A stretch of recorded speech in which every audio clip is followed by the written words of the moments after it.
একটি মাকড়সার মারাত্মক বিষ তার শরীরে ছড়িয়ে পড়ে এবং সবকিছু সম্পূর্ণ বদলে দেয়। যখন সে অজ্ঞান অবস্থা থেকে জেগে ওঠে, পৃথিবীটা যেন আলাদা লাগে। চশমা খুলে দেখে সব কিছু পরিষ্কার, আর নিজের ভেতর অদ্ভুত এক শক্তি অনুভব করে।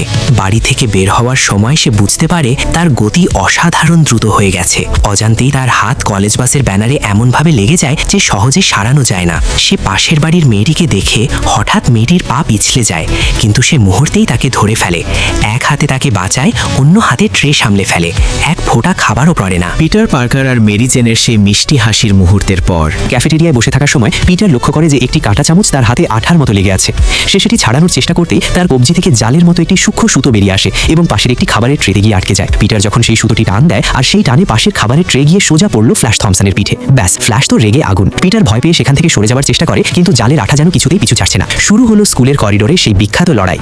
ফ্ল্যাশ একের পর এক ঘুষি চালাচ্ছে, কিন্তু পিটারের কাছে মনে হচ্ছে সব যেন স্লো মোশন। পিটারের স্পাইডার ফেন্স এখন তুঙ্গে। চোখের পলকে সে প্রতিটি আক্রমণ এড়িয়ে যাচ্ছে, যা দেখে মেরি যেন পুরো থমকে গেছে। সবাইকে অবাক করে দিয়ে পিটার শূন্যে এক চমৎকার ডিগবাজি ছিল। ফ্ল্যাশ তখন মরিয়া হয়ে শেষবার আক্রমণ করতে আসে। এক পর্যায়ে পিটার ফ্ল্যাশের কবজি ধরে ফেলে এবং একটি শক্তিশালী ঘুষি দিয়ে তাকে অনেক দূরে ছিটকে ফেলে দেয়। এই অদ্ভুত কাণ্ড দেখে স্কুলের অন্য ছাত্রছাত্রী সহ মেরি জেন এবং হ্যারি অসবর্ন সবাই অবাক হয়ে তাকিয়ে থাকে। পিটার নিজেও তার এই নতুন ক্ষমতার কথা চিন্তা করে বেশ চমকে যায়।